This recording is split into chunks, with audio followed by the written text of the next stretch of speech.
Similarity या समरूपता क्या होता है? क्लास 9 में हम लोग क्या पढ़े थे? सर्वांगसम के बारे में, कॉन्ग्रुएंसी के बारे में पढ़े थे। तो कॉन्ग्रुएंस या सर्वांगसम क्या होता है? जैसे आप थोड़ा सा क्लास 9 का देख लो।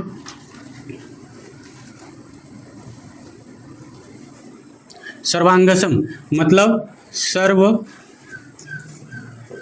अंग क्या होगा? समान। मतलब सारा जो पार्ट है वो जब समान हो जाए तो उसको सर्वांगसम कहते हैं। फॉर एग्जाम्पल देखो कि समरूपता और सर्वांगसम में फर्क क्या है। कुछ चीजें ऐसे होते हैं जो सिर्फ देखने में समान हो, उसका आकार क्या हो? अलग अलग हो। आकार क्या हो? अलग अलग हो, लेकिन तुम्हारा शेप जो है, आकृति जो है वो क्या होगा? सेम होगा।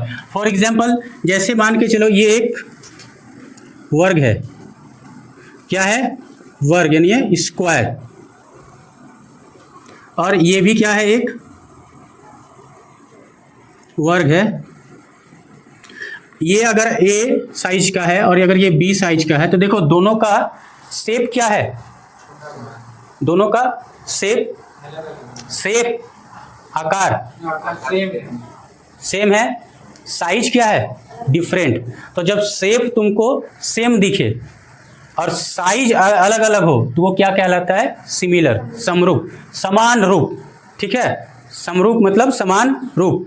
यहाँ अंग समान हो जा रहा है, मतलब सारा अंग समान हो जाए, मतलब तुम्हारा साइज और शेप क्या हो? दोनों समान हो जाए। तो जब सिर्फ क्या हो? तुम्हारा शेप समान हो, तो इसको ऐसे याद रखना, जब सिर्फ शेप समान हो तो उसको कहा जाता है समरूपता। जब शेप और साइज दोनों समान हो उसे क्या कहा जाता है? सर्वांगसमता या फिर कॉन्ग्रुएंसी। ठीक है, तो सिर्फ शेप हो, यानी ये एग्जाम्पल रहा तुम्हारा। देखो दोनों का शेप क्या है? स्क्वायर है, लेकिन क्या साइज सेम है? नहीं। तो ये क्या कहलाएगा? सिमिलैरिटी। लेकिन इसी तरीके से अगर हम लोग एक एग्जाम्पल लें, त्रिभुज का ही ले लेते हैं। ये तुम्हारा समबाहु त्रिभुज है जिसका साइड क्या है? ए, और दूसरा क्या है? समबाहु त्रिभुज, इसका भी साइड क्या होगा? ए और ए, मतलब तीनों भुजा ए है। तो क्या ये दोनों आकृति का शेप सेम है कि नहीं? मतलब दिखने में सेम है। क्या साइज भी सेम है? देखो यहाँ ए, यहाँ भी ए है ना, तो ये तीनों, ये भी क्या है? इक्वल है। और इसका मेजरमेंट क्या है? ए, यानी अगर ये 5 है तो ये भी क्या होगा? 5, क्योंकि इक्वल है। तो दोनों का शेप क्या है? सेम। और साइज भी क्या है? सेम। तो ये क्या कहलाएगा? सर्वांगसम। ठीक है, और सर्वांगसम को हम लोग सिंबल से डिनोट करते हैं कुछ इस तरीके से। ठीक, और सिमिलैरिटी को इस तरीके से, इसको थोड़ा कर्व करके। ठीक है, तो सर्वांगसम और समरूपता जो ऑलरेडी हम लोग क्लास 9 में सर्वांगसमता के बारे में पढ़ चुके हैं। आज हम लोग क्लास 10th में क्या पढ़ेंगे? समरूपता। तो समरूपता का मतलब क्या हुआ? जो सिर्फ दिखने में समान हो, जिसका शेप समान हो। अब देखो कोई भी दो त्रिभुज, अभी ये चैप्टर में हम लोग जो समरूपता पढ़ेंगे वो सारा का सारा त्रिभुज यानी ट्रायंगल के बारे में पढ़ेंगे। तो दो एग्जाम्पल लेते हैं त्रिभुज का। मान के चलो एक ए बी सी और दूसरा क्या है तुम्हारा? P Q and R. ठीक है, अब कोई भी दो त्रिभुज जैसे ए बी सी समरूप होगा त्रिभुज पी क्यू आर के, यदि क्या कंडीशन होगा? दो त्रिभुज ए बी सी और पी क्यू आर समरूप होगा, सिमिलर होगा। क्या कंडीशन होगा? पहला कि संगत कोण, मान के चलो ए किसके बराबर हो? पी के, बी किसके बराबर हो? क्यू के, और सी किसके बराबर हो? आर के। यानी संगत कोण क्या होगा? संगत कोण बराबर होगा। ठीक है, कॉरस्पॉन्डिंग एंगल्स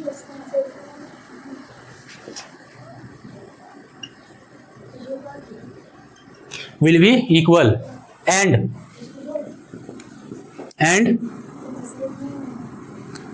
उसके जो संगत भुजाओं का अनुपात क्या होगा?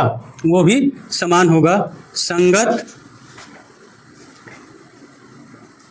भुजाओं का अनुपात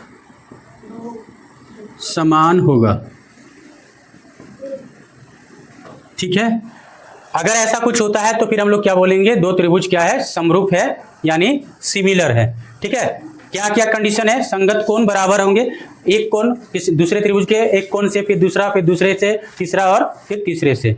ठीक है, और उसका जो भुजाओं का अनुपात, अब अगर इसको हम लोग इस तरीके से नेमिंग के हिसाब से लिखें तो इसका मतलब क्या होगा, angle A is equal to angle P. ठीक, फिर क्या हो जाएगा, एंगल बी किसके बराबर होगा, एंगल क्यू के, और एंगल सी किसके बराबर होगा, एंगल आर के। ठीक है, इस तरीके से संगत कोण बराबर होंगे। और अगर भुजाओं को देखा जाए तो क्या होगा, मान के चलो ए बी बट्टा पी क्यू, ये क्या होगा, बी सी बट्टा क्यू आर तथा ए सी बट्टा पी आर, ये भुजाओं का अनुपात क्या होगा, बराबर होगा। तो अगर ऐसा कुछ हुआ तो फिर हम लोग क्या बोलेंगे कि दोनों त्रिभुज क्या है, समरूप है। ठीक, पहला क्राइटेरिया ये हुआ, इसको लिख लो, फिर आगे हम लोग देखते हैं। अब देखो, जिस तरीके से हम लोग सर्वांगसम देखे थे कि अगर सर्वांगसम हम लोग दो त्रिभुज को प्रूफ कर दिए तो कितना कंडीशन लेते थे, 3 कंडीशन। तो जब सर्वांगसम हो जाता था तो बाकी जो 3 पार्ट होता था वो भी क्या होता था, बराबर, यानी CPCT, corresponding parts of congruent triangles, क्या होगा, समरूप सर्वांगसम त्रिभुजों के संगत भाग। मतलब जब दो त्रिभुज को सर्वांगसम प्रूफ करना होता था तो हम लोग कोई 3 पार्ट को इक्वल दिखाते थे और फिर सर्वांगसम प्रूफ कर देते थे, और फिर अगर जरूरत पड़ता था तो नीचे बाकी जो 3 पार्ट है उसको हम लोग सीपीसीटी के अंडर में लिख देते थे इक्वल। इसी तरीके से जब दो त्रिभुज समरूप होगा तो समरूपता के लिए ऐसा जरूरी नहीं है कि दोनों को हमको लिखना पड़ेगा। क्या होगा कि अगर कोई दो त्रिभुज समरूप है तो ये 2 कंडीशन क्या होगा, फुलफिल होगा। ठीक है, 2 कंडीशन क्या होगा, पूरा होगा। जैसे वहां पे 6 कंडीशन क्या होता था, 6 पार्ट क्या होता था, इक्वल होता था सर्वांगसम में। कोई दो त्रिभुज अगर सर्वांगसम हुआ तो कितना पार्ट इक्वल होता था, 6 पार्ट।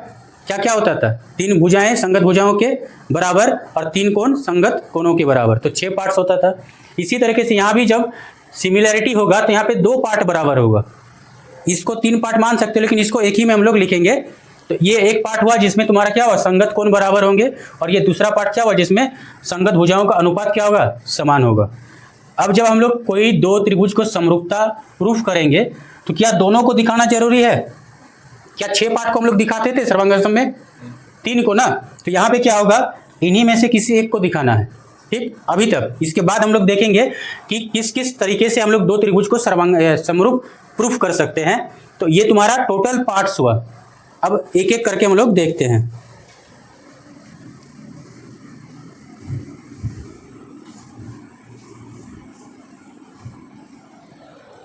पहला क्या है, एंगल समरूपता। ठीक है, क्या है, एंगल समरूपता यानी ए सिमिलरिटी। इसमें क्या कहता है कि एक त्रिभुज का तीनों संगत कोण, एक त्रिभुज का तीनों कोण क्या होगा, दूसरे त्रिभुज के संगत कोणों के बराबर होगा। अगर फिगर के हिसाब से देखा जाए तो ए समरूपता क्या होगा, angle A is equal to angle P. चलो नेमिंग कर देते, ये कर देते हैं 30, ये भी क्या हो जाएगा 30। ये अगर हम लोग 80 ले लेते हैं तो ये भी क्या होगा 80, 8 और 3 कितना हो 110, और बचा क्या 70। देखो तीनों ऐड करके, हाँ 80 आ रहा है। ठीक है, तो अगर एंगल ए किसके बराबर होगा, एंगल पी के, फिर हम लोग क्या लिख सकते हैं, angle B is equal to angle Q तथा angle C is equal to angle R, यानी कोण ए पी के बराबर होगा, फिर बी क्यू के और सी आर के बराबर होगा। ये क्या है, एंगल समरूपता। ठीक, दूसरा क्या होता है, एंगल समरूपता। पहले ऊपर क्या था, तीनों एंगल क्या होगा, इक्वल होगा। अब यहां पे क्या देख रहे हैं, 2 एंगल भी अगर इक्वल हुआ तो भी हम लोग क्या कर सकते हैं, दो त्रिभुज को समरूप मान सकते हैं। काहे, पहले तो देख लो इसको एग्जांपल के तौर पर कि अगर एंगल ए एंगल पी के बराबर हुआ तथा एंगल बी एंगल क्यू के बराबर हुआ, तो भी हम लोग यहाँ पे क्या लिख सकते थे कि ये जो ए बी सी है ये समरूप है किसके, पी क्यू आर। तो यहाँ भी क्या लिख सकते हैं, एंगल ए बी सी क्या है, पी क्यू आर के समरूप है। अब बताओ, यहाँ तीनों चाहिए था तो समरूप हुआ, यहाँ दो है तो भी समरूप था। समरूप का है भाई, बोलो। देखो, अगर किसी एक त्रिभुज का दो एंगल किसी दूसरे त्रिभुज के दो एंगल के बराबर हो, अगर ये 60 हुआ, ये इसको मान लेते हैं 70, ये 70, ये 60। तो अब बताओ, एम एन ओ और पी क्यू आर, क्या एम पी के बराबर है, कितना है 60। क्या एन क्यू के बराबर है, कितना है 70। तो थर्ड एंगल कितना होगा, 50 होगा, क्योंकि हम लोग एंगल सम प्रॉपर्टी यानी जो एंगल तीनों को ऐड करेंगे त्रिभुज का तो कितना होता है 180।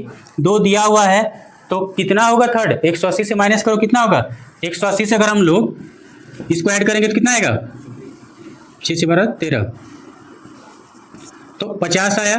यानी इसका थर्ड एंगल क्या होगा 50, इसका भी थर्ड एंगल क्या होगा 50। इसलिए कहा जाता है कि अगर दो एंगल इक्वल है तो तीसरा एंगल भी क्या होगा, इक्वल होगा। वो अंडरस्टूड है। तो इसीलिए कहा जाता है कि अगर एंगल तीन एंगल भी इक्वल हो जा रहा है तो भी समरूप होगा, और अगर दो एंगल भी है तो भी समरूप ही होगा। काहे, क्योंकि तीसरा एंगल भी क्या होगा, इक्वल ही होगा। इसको लिखो चाहे इसको, बात बराबर है। बस यहाँ पे क्या है कि यहाँ पे तीन एंगल लिखना है, यहाँ पे दो, लेकिन क्या यहाँ पे तीसरा एंगल इक्वल होगा कि नहीं होगा।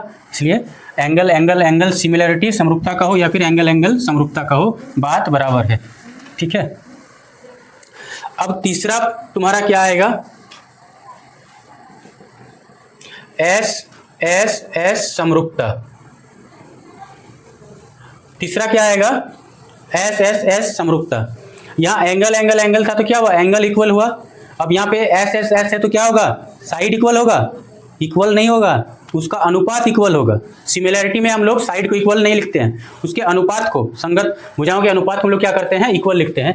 तो यानी एस एस एस समरूपता क्या होगा, अगर देखा जाए इस दो फिगर के हिसाब से, तो हमारा क्या होना चाहिए, ए बी क्या होगा, पी क्यू के बराबर, फिर बी सी क्या होगा, क्यू आर के बराबर, और ए सी पी आर के बराबर होगा।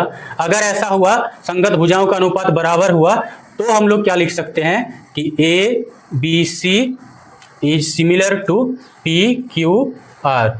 ठीक है, ए बी सी क्या है, पी क्यू आर के समरूप है। अब फोर्थ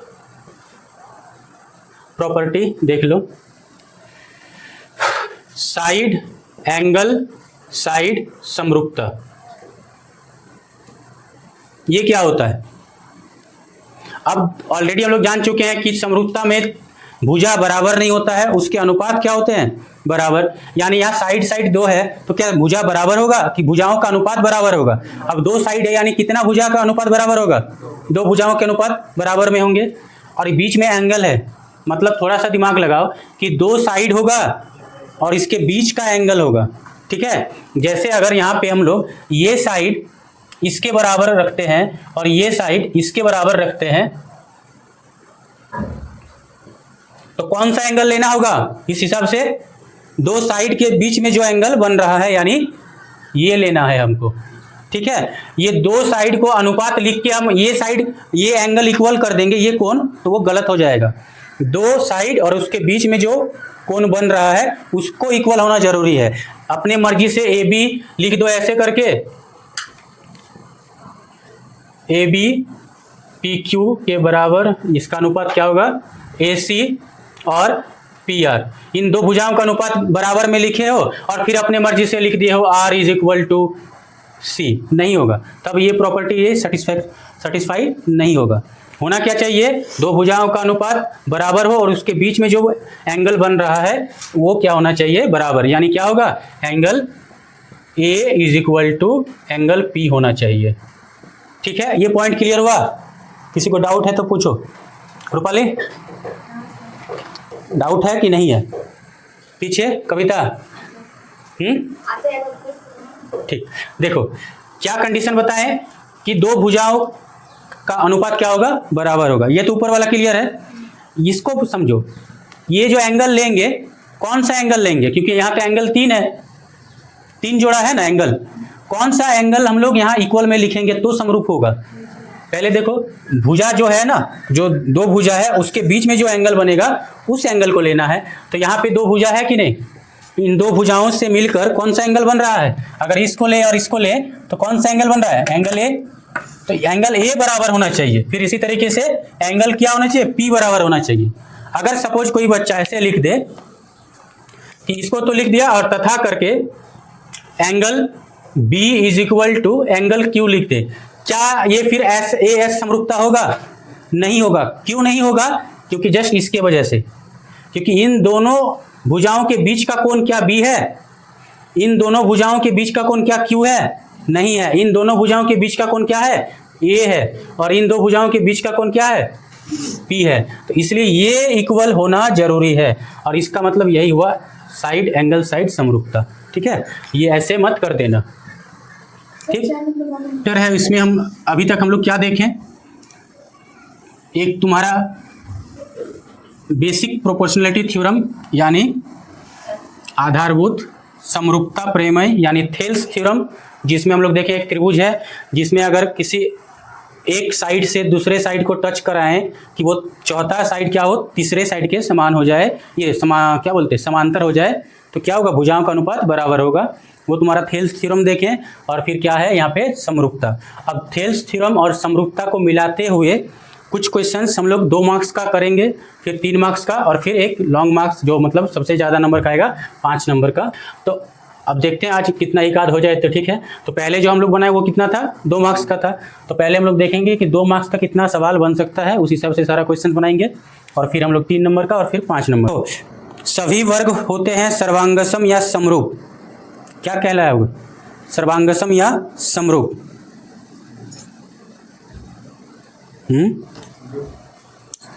क्या सभी वर्ग सर्वांगसम होंगे? सर्वांगसम क्या होता है? शेप और साइज। तुम्हारा आकार और साइज क्या होना चाहिए? सेम होना चाहिए। क्या हर वर्ग का साइज एक ही होगा? दिखने में भले सब समान है लेकिन साइज क्या होगा? सेम होगा? नहीं। तो सर्वांगसम और समरूप अगर देखा जाए वर्ग में तो क्या होगा? वर्ग होगा समरूप। नेक्स्ट क्या है? क्या सभी त्रिभुज समरूप होते हैं? क्या सभी त्रिभुज समरूप होते हैं? क्या समबाहु तुम्हारा क्या होगा बताओ? समरूप या सर्वांगसम? सभी समबाहु इक्विलेटरल ट्रायंगल सिमिलर होंगे या फिर कॉन्ग्रुएंट? समबाहु त्रिभुज समरूप होंगे या सर्वांगसम? कैसे? सभी समबाहु या इक्विलेटरल ट्रायंगल का साइज सेम होता है? सभी का सेम होता है।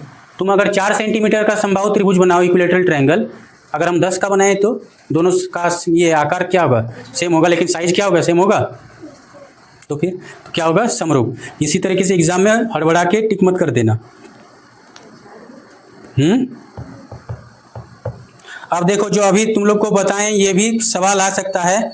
2 त्रिभुज के समरूप होने के लिए प्रतिबंध को लिखें। यानी 2 त्रिभुज समरूप होगा उसका कंडीशन क्या क्या है? पहले जो लिखाए थे ना कि संगत कोण क्या होगा? बराबर। संगत भुजाओं का अनुपात क्या होगा? बराबर। यानी corresponding angles will be equal and ratios of या proportional of corresponding sides are equal. ठीक है, वो लिख लेना।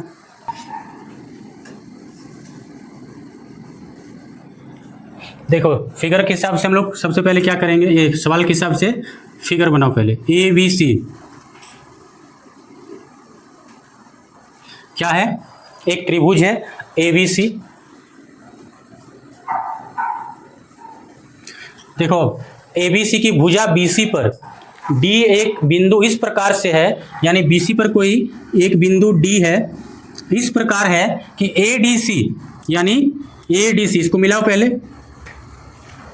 तो ADC क्या होगा, BAC के बराबर, BAC के बराबर, मतलब ये एंगल, ये कोण किसके बराबर है, इसके बराबर।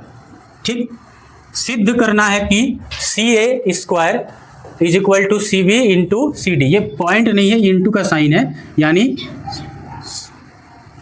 CV इंटू CD है। ठीक है, ये अब देखो सवाल, अभी हम लोग क्या देखे, समरूपता का ये चैप्टर है।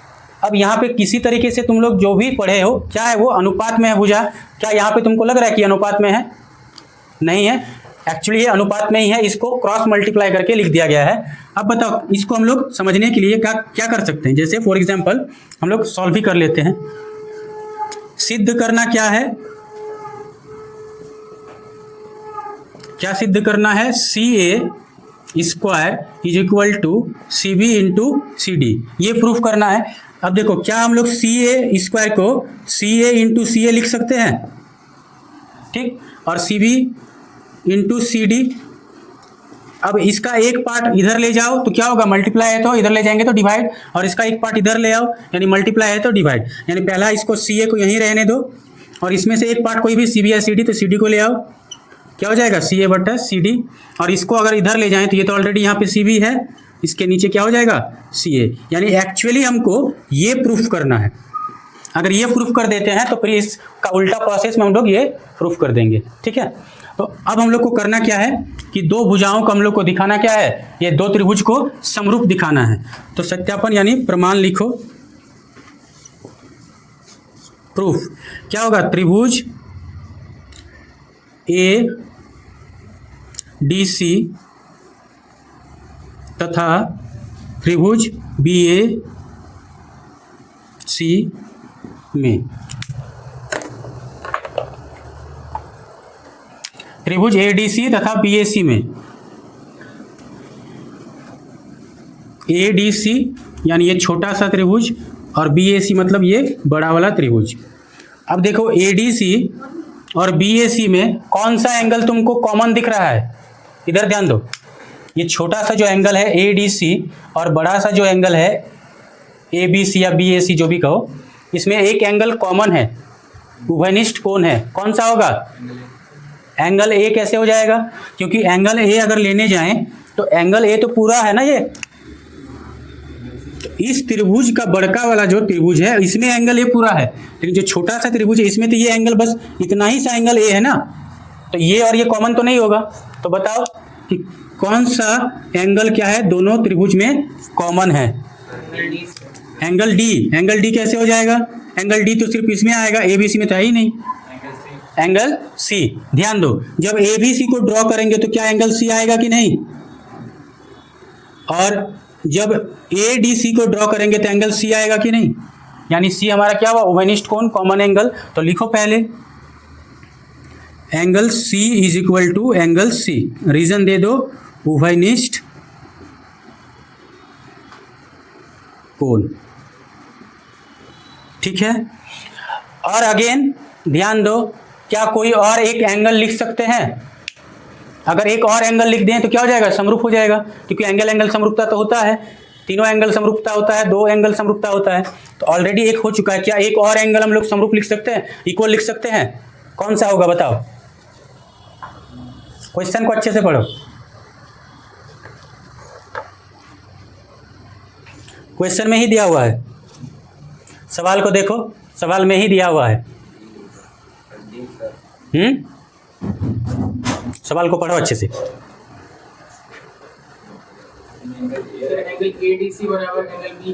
हाँ, यही तो दिया हुआ है। ये क्या है, दिया हुआ है कि ये एंगल और ये एंगल क्या है, इक्वल है। क्या अब ये हम लोग अपने से माने, नहीं, सवाल में दिया हुआ है। तो जब सवाल में दिया हुआ है तो लिखो ADC, angle ADC is equal to क्या हो जाएगा, एंगल BAC, यानी दोनों कोण क्या होगा, इक्वल होगा। क्यों होगा, क्योंकि दिया है। ठीक, अब हम लोग दो एंगल को इक्वल दिखा दिए, यानी एंगल एंगल समरूपता से क्या होगा, दोनों त्रिभुज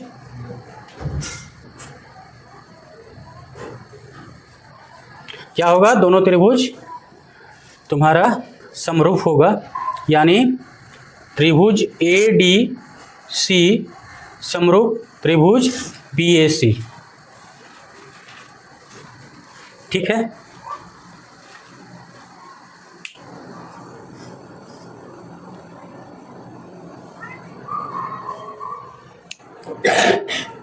अब दो त्रिभुज अगर समरूप हो जाए तो उसके भुजाओं को हम लोग अनुपात में लिख सकते हैं। तो अब बताओ चाहिए क्या हमको, ये अब क्वेश्चन से हम लोग क्या किए, थोड़ा उसी को हम लोग सॉल्व कर लिए थे, यानी इसको अनुपात में हमको लिखना है। क्या ये अनुपात यहाँ लिखा जा सकता है? लिखा जा सकता है, क्योंकि दोनों त्रिभुज क्या है, समरूप है। तो इसलिए क्या हो जाएगा, CA बटा CD, मतलब ये वाला साइड और ये वाला इज इक्वल टू क्या होगा तुम्हारा CB, मतलब CB ABC का CB और इसका CA।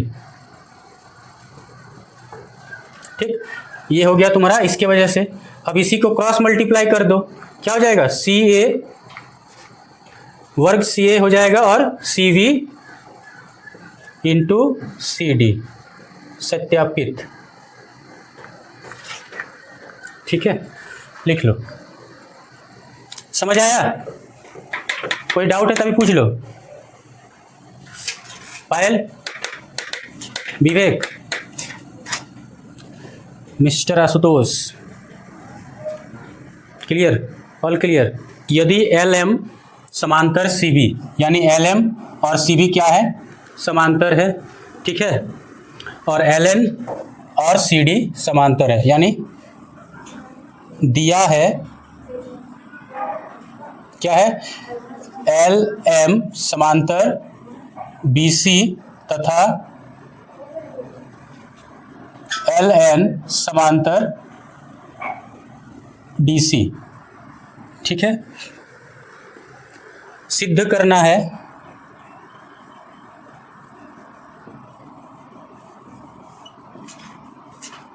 क्या सिद्ध करना है, AM बटा AB is equal to AN बटा AD।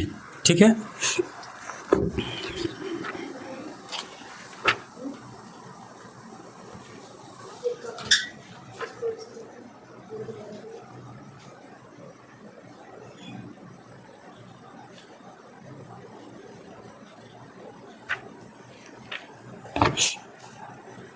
हिंदी में इसका नाम एक और याद रख लेना, बेसिक प्रोपोर्शनलिटी थ्योरम, यानी आधारभूत समानुपातिकता प्रमेय, ये याद रखना। और जो थेल्स प्रमेय कह रहे हैं हम लोग, उसी को कहते हैं BPT, इंग्लिश में कहा जाता है BPT, बेसिक प्रोपोर्शनलिटी थ्योरम। अब देखो, LM समांतर BC है, LN समांतर CD है, सिद्ध करना है AM बट्टा AB, मतलब ये पार्ट और पूरा इज इक्वल टू क्या होगा, ये पार्ट और पूरा। तो देखो कैसे होगा। सबसे पहले हम लोग क्या लेंगे, कोई एक त्रिभुज लेंगे। यहाँ पे क्या है, दो त्रिभुज हमको दिख रहा है, एक ऊपर में और एक नीचे में। तो ऊपर वाला हम लोग क्या करेंगे, त्रिभुज साथ साथ लिखते तक, त्रिभुज ABC में हमारे पास क्या है, ये दो LM समांतर BC है। ठीक है, तो त्रिभुज ABC में LM समांतर BC है। तो किसी भी त्रिभुज में हम लोग जानते हैं, फॉर एग्जांपल ये एक ABCEF, तो EF अगर समांतर BC हो, यानी ये और ये समांतर हो, तो बेसिक प्रोपोर्शनलिटी थ्योरम क्या होगा, यानी जो आधारभूत समानुपातिकता जो प्रमेय है, उसके आधार पर अगर हम लोग देखें तो क्या लिख सकते हैं, क्या हो जाएगा, AE बट्टा EB is equal to AF बट्टा FC। क्या ये रहने पे ये लिख सकते हैं? तो जब हम लोग इसका आधा और इसके नीचे वाला पार्ट लिखे हैं, तो इसका क्या किया, दूसरा वाला जो हम लोग भुजा देखे उसका भी क्या हुआ, अपर पार्ट और लोअर पार्ट। अगर हम लोग ऐसा लिखें इसको, क्या इसको हम लोग ऐसा लिख सकते हैं, AE बट्टा AB is equal to AF बट्टा AC। इस भुजा का ऊपर वाला पार्ट बट्टा में क्या होगा, पूरा, और उसके दूसरे तरफ क्या होगा, उसका ऊपर वाला पार्ट और पूरा। इनमें से जो हम लोग को आवश्यक है उस हिसाब से हम लोग ले लेंगे। तो त्रिभुज ABC में देखो साबित क्या करना है, AM बटा AB, मतलब एक पार्ट और पूरा, तो यानी हम लोग इस टाइप के इस पैटर्न को फॉलो करेंगे। तो त्रिभुज एबीसी में एलएम और बीसी जो क्या है समांतर है, तो इसीलिए क्या होगा, आधारभूत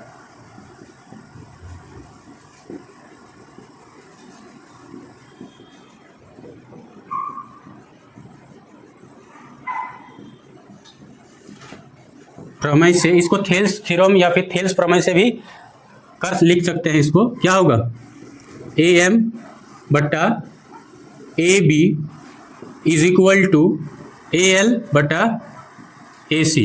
यानी ऊपर का त्रिभुज लिए तो एक त्रिभुज का क्या किया है, इस भुजा का एक पार्ट, फिर पूरा लिखे ए एम पूरा, तो इस इधर भी क्या होगा, नीचे वाला में ऊपर वाला पार्ट और पूरा होगा, तो ए एल बटा क्या होगा ए सी। इसको इक्वेशन 1 मान लो। इसी प्रकार क्या होगा, त्रिभुज नीचे वाला त्रिभुज लेंगे, क्या हो जाएगा, A D C. A D C में क्या है, ये वाला दिया हुआ है एल एन समांतर डी सी। तो जब एल एन समांतर डी सी होगा तो अगेन क्या लिख सकते हैं हम लोग, इसी पैटर्न में इसको भी लिख सकते हैं। क्या हो जाएगा, ए एन बटा A D is equal to A L बटा ए सी। इसको इक्वेशन 2 मान लो।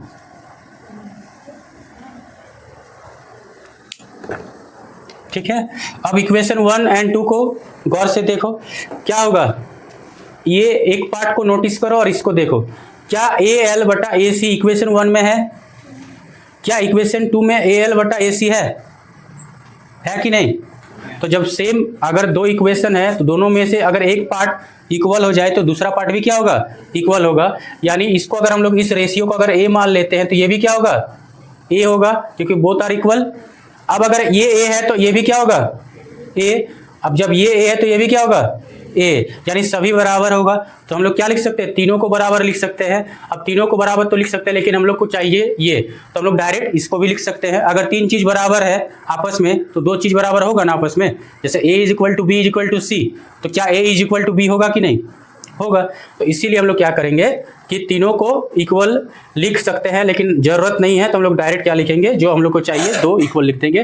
तो लिखो समीकरण 1 तथा 2 से हम पाते हैं क्या होगा, ए एम बटा ए बी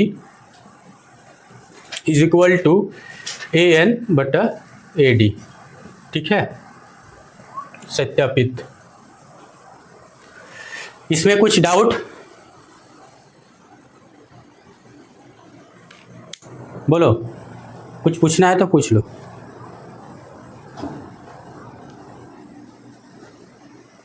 बोलो रे।